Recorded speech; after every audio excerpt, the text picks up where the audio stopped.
hustle drives you home. On 96 Rock. It's very refreshing in here in Marilyn Manson's dressing room because it's cold, and it's black, very dark, very soothing. Dark. Soothing. This is how you like it. Cold and black. That's right. We were just reminiscing about how you met me when I first became a shock rocker.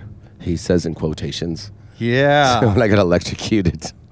Right, back right. in Atlanta. Yeah, so my years back in Atlanta before I moved up to Cincinnati, that was many, many years ago, and that was very entertaining. I thought that was part of the show, you getting electrocuted. It was not. It didn't feel good either.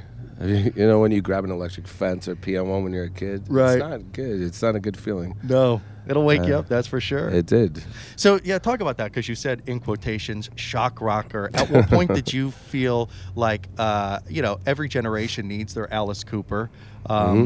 At what point did you feel like, I'm done trying to shock people, now I just want to shift gears and be who I am? Or 2014, I would say, was the year where I said to myself, I don't really enjoy the way things have gone for the past few years, and I just wanted to be different in my lifestyle. And so what did you change? I did what I learned in Christian school. The devil's greatest advantage is that no one thinks he exists.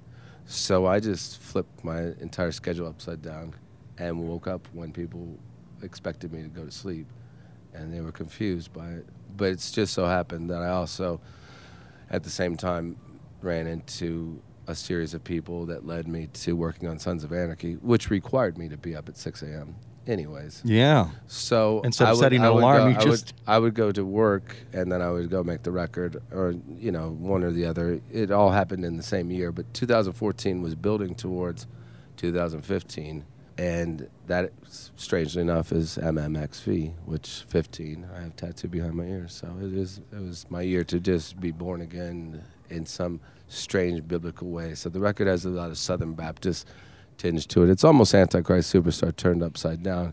It's not me being religious. It's me just pointing out a different thing to myself. Hey, really quick, too, because I know they're giving me the rap, and you have the gift of orating, so I could talk to you forever. But the Billy Corgan tour, the Smashing Pumpkins, yes. Manson tour, for this summer, how did that come about? Well, Billy and I used to hang out a lot, especially when making Mechanical Animals. He was making Ava Dore at the time. He gave me tips on music and gave me my first guitar. And I gave him tips on, I just said, you should wear more makeup.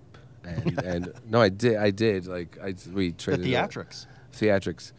And that record was much more theatrical, and my record was much more musical. And ironically, again, 15 years later, I run into him in London, and we started hanging out, and we were talking, and so why don't we just do a tour together? And I thought that was perfect. And he was the one who said the end times, because he said that we'll just destroy music for the rest of music. Perfect. Perfect title for the tour. Yeah, it was Billy's idea. On that Can't wait to see it this summer and hear more from the Pale Emperor and Marilyn Manson. Always great to see you. Good to see you.